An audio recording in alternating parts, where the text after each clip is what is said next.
Hey guys, BuildZoid here, and today we're going to be taking a look at yet another custom RTX 2080 Ti PCB, this time Gigabyte's take on it. And it's kind of obvious it's a Gigabyte card.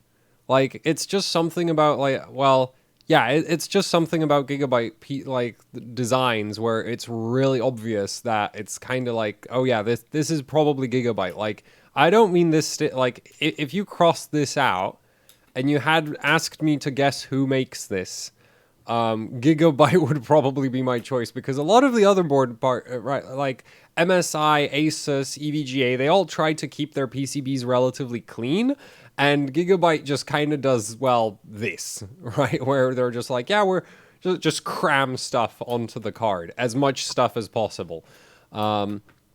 Ultimately, I don't see really a problem with that. It's just like, yeah, it does give them away. And also, what the hell are those? I mean, I know what those are, but I've never seen that capacitor package yet. So, yeah, that is one interesting cap package. That kind of, like, that looks like a crossover between, like, that looks like they basically wanted bigger these. Because these are obviously, like, you know, that is obviously not one of those metallic can types. So yeah, that is an interesting capacitor. Like I've never seen that packaging before. But anyway, let's get on to the more interesting stuff, which is, of course, I mean, those are input filtering anyway, so they're like, of all the capacitors on the card, those are probably the least important ones. That doesn't mean it'll work great if they're not there, but you don't need to worry about them that much. But anyway, let's get into the VRMs, because that's probably what everybody came for anyway. This card, like, another thing that's kind of unique, well, different from all the other cards, is that this one actually has, like, a half-half VRM split for either side of the GPU core. Most of the other 2080 Ti's we've seen so far will normally opt to try, like, what was it? I think MSI has 8 phases here and then 6 phases there. Asus has 10 phases here, 6 phases there. Galax has 10 phases here, 6 phases there. So most of the other board partners, you know, they put a lot of phases on this side and then less phases on this side. Gigabyte's obviously not doing that. They have the same, well, I shouldn't be calling them phases because there's no doublers behind these, and the controllers don't go to that many phases anyway. But and ultimately, what NVIDIA decided is, like, I've given flack to Asus for doing this. These get flack for that too. So this right here is, of course, like, it's ultimately just an 8-phase, but we'll get to that. So that's the other Vcore VRM block. Then, of course, up here we have VMEM. And then we have a whole bunch of minor regulators all over the place. This might be 5 volts. It could also be PEX, or it could also be 1.8 volts. I'm not entirely sure. However, there's a USB Type-C connector over there, so I'm going to guess that's USB-C. And, you know, this is, like, in the spot where you would almost say that could be input filtering for that. But we have way too many shunts over here. So we have this one, and this one down here. And we can clearly see that there's an inductor by each of these. So, and I'm not actually, like, you know, so I'm going to guess, since those two are the same, I'm going to guess those correlate to those two, and this one connects to that one. But anyway, so all of our input filtering is over here, which means the 12 volts power on this card has quite the journey, because it basically goes from there to there, and then wherever it goes from there. I'm not sure where they actually drag it from there. I'm gonna, like, they're probably dragging it all the way to the back, but yeah. Anyway, that's where all of the input filtering is. So this is obviously just USB. Well, this is USB-C power because there's the USB Type-C port. This, on the other hand, is a big question mark because, well, technically this needs 5 volts. These all need 1.8 volts. Then the core itself needs a PEX rail, which could also be that. Like, there's 2 minor regulators. And you know what? Considering the fact that we have a whole, like, there's a random inductor here, random inductor there, I'm going to go with these 2, like, not being 5 volts. That's probably PEX and 1.8 volts over here. But I'm not sure which one's which. So, yeah. That's kind of awkward, but, you know, when I don't have the card in hand, this is the best I can do. It's just like, well, those rails need to be powered by something, and I can't see any other better options over anywhere else, because, quite frankly, trying to pull those rails from, like, somewhere over here would kind of suck, just because there's so much stuff here already that, 5 volts would be simpler to just put over there. Anyway, let's get into the details of the VRMs that do actually matter, the Vcore and the VMEM. So, Vcore is controlled by the ever so popular, NVIDIA standard. It's not like the board partners have much of a choice. You either use a UP9512 or you use a MPS 2888. I don't know how Galax got approval for that Infineon chip they used, but Galax Galax has special privileges to make Hall of Fame cards. Asus doesn't make Matrix cards for a reason. They don't have those special privileges anymore. Anyway, UP9512, so that's our standard 8-phase voltage controller. Well, standard. Upgrade over the UP9511. Major upgrade, actually. So, 8-phase, 2 megahertz switching frequency. The old one only went up to something like 600 kilohertz. And this does have a I2C interface, implementing SM bus, I want to say.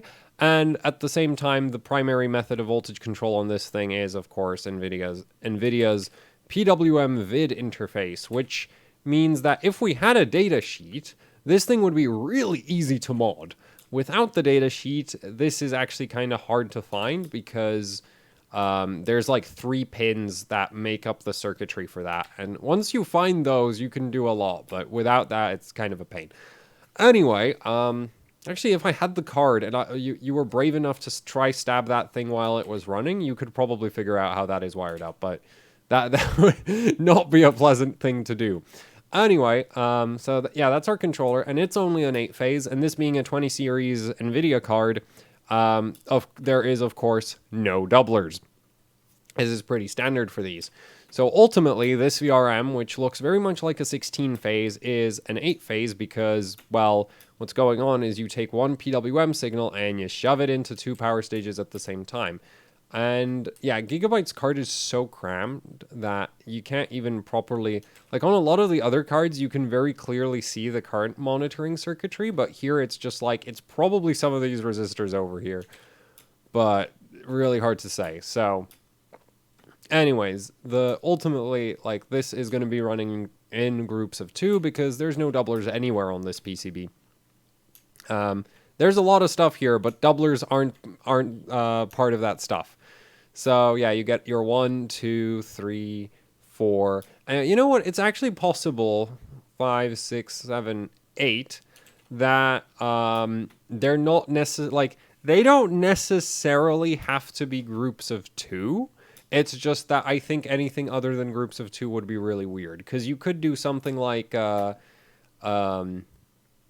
what could you do? You could do, like, if you were running 3 on 5 of them, and then 1, because, well, for idling, yeah, no, that would be a mess.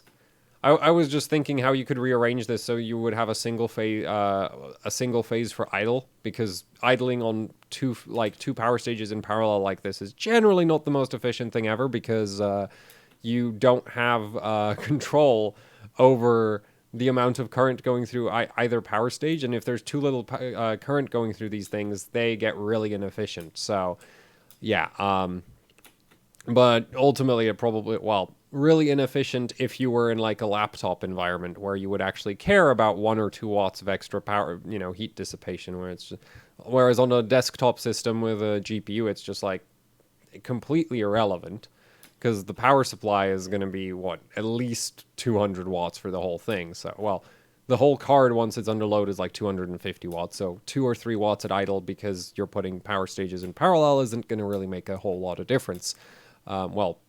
Phases kind of in parallel. But anyway, so yeah, we are looking at an 8-phase like that.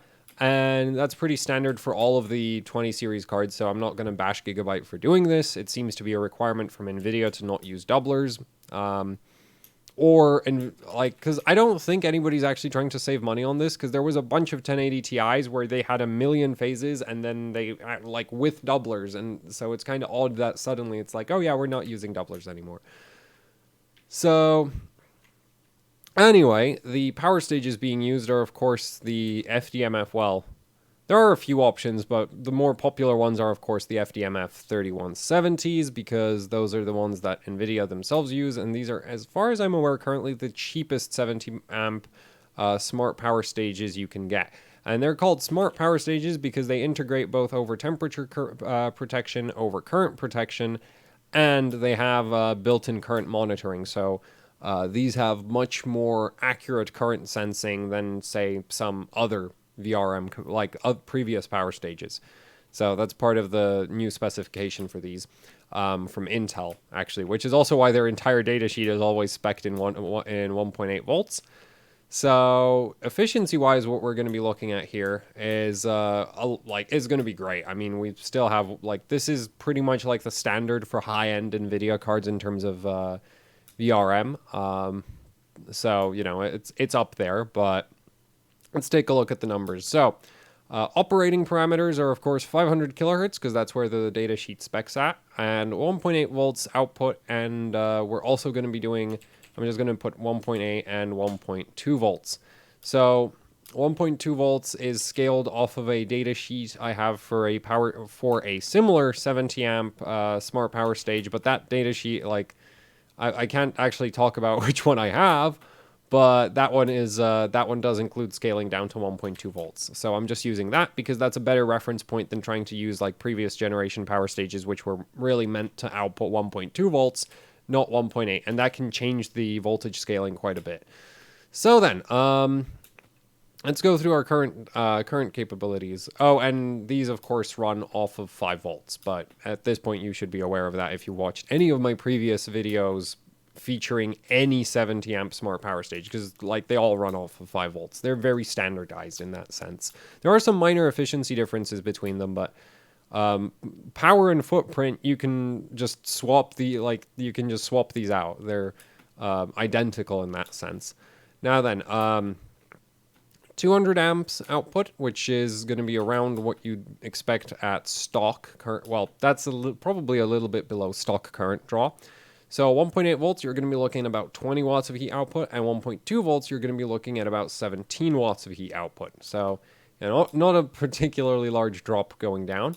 Then 300 amps, this is probably where you're going to top out during overclocking, depending on where the power limit is.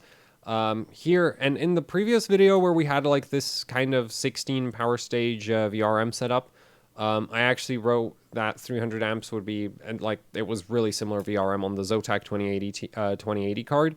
I think I said that it does 28 watts for 300 amps, and I've since rechecked if I actually read the datasheet correctly for that, because ultimately it's basically just going off of curves for these. They don't actually give you a nice convenient equation to figure out every single point on the curve.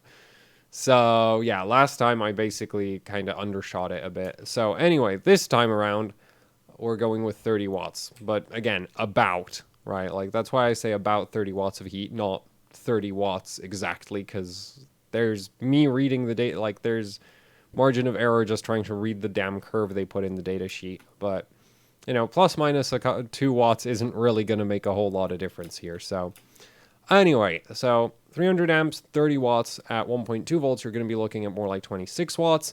And really, you don't have to worry about cooling the VRM at all at these kinds of heat outputs. It's going to cool itself. You know, if you just have moderate airflow going over this, it's not going to have any thermal issues. Now then, going up, we're going to hit 400 amps, and you might be able to just about scrape this on water cooling or maybe dry ice if you disable the power limits. So let's just call that OC plus as water or dry ice right there. And at that point, this VRM is going to be producing about 45 watts of heat at 1.8 volts and about 39 watts of heat at 1.2. Which is still, you know, well within, okay, at this point you might actually need some kind of, you know, active cooling system, because you are going to be looking at about, 20 watts on this group, another 20 watts on this, and at that point you might want to have a heatsink over these, or just some airflow, you know, potentially a lot of airflow, and you should still be fine. This is obviously going to be way past where the power limit is, because If you're pushing 400 amps at like like the stock voltage for these cards is like 1.06 volts. If you're pushing 400 amps, that's 400 watts output of the VRM. So that's going to be, you're going to be looking at like 430, 440 watts going in, then also the memory. So the whole card would have to be pulling almost 500 watts before you hit the, that kind of current, before you hit this amount of heat output. So, that would be a pretty heavy overclock, and you definitely have to disable the power limit. As far as I'm aware, there's no way to get a software power limit that high currently. So anyway, next we go on to into the sort of dry ice LN2 territory. So we're just going to put X in front of the OC and for Xtreme. And at this point, we're going to be looking at 500 amps, where you might be getting about 60 watts of heat output or 52 at 1.2 volts. So, with the extreme overclocking, if you just have airflow over the VRM, it's going to you just stick a high RPM fan over it and it's going to be fine. And going even further, 600 amps. Now, I don't think you're ever going to exceed this even on liquid nitrogen, just because like a 1080 Ti would sort of top out between these two. And this is admittedly a lot larger, but these also clock a bit lower. So you're probably going to end up somewhere between 500 and 600 amps. And for that, you're going to be looking at about 82 watts of heat, which, you're going to need a lot of airflow at that point, because admittedly that's for 1.8 volts. But even then, it was scaled down to 1.2 volts. You're looking at about 70 watts of heat, and that is 35 watts per set of phases.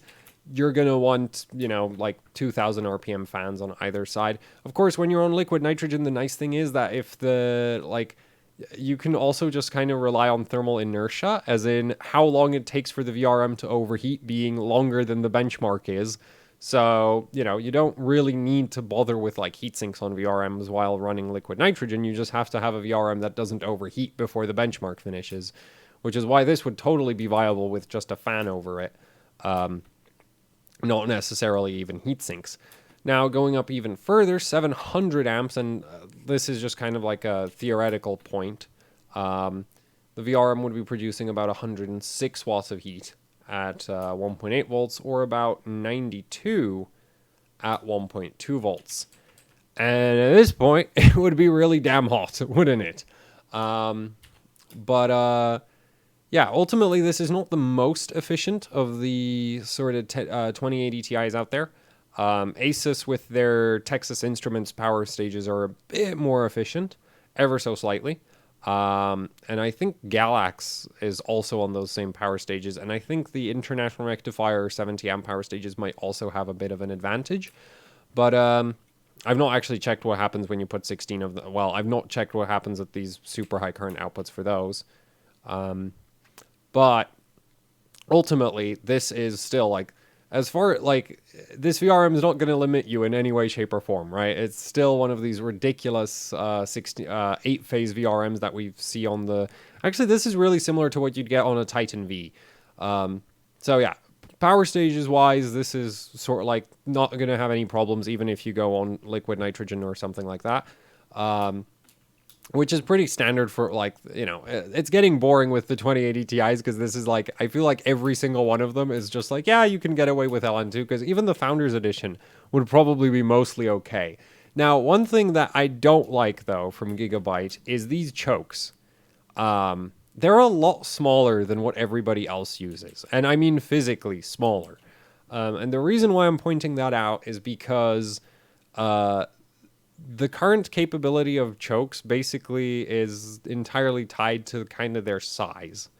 So, yeah, I'm not sure what these are rated for. But yeah, like that is like my only concern, is that Gigabyte has like gone for much smaller inductors than what I've seen on a lot of the other cards.